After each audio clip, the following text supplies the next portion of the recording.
அமெரிக்காவில் பாலஸ்தீனியர்கள் என்று நினைத்து யூதர்கள் மீது தாக்குதல்.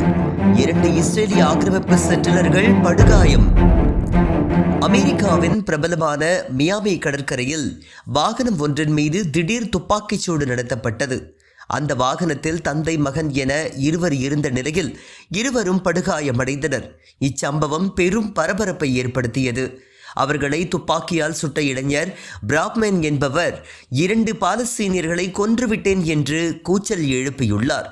பிராப்மேனை போலீசார் கைது செய்து விசாரித்த போது அவர் தான் ஒரு யூதர் என்றும் 2 பாலஸ்தீனியர்களை கொன்றுவிட்டதாகவும் கூறியுள்ளார்.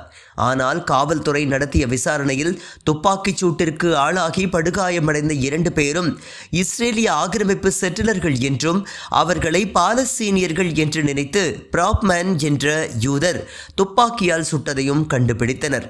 இதனையடுத்து பிராப்மேனை கைது செய்து சிறையில் அடைத்துள்ளனர்.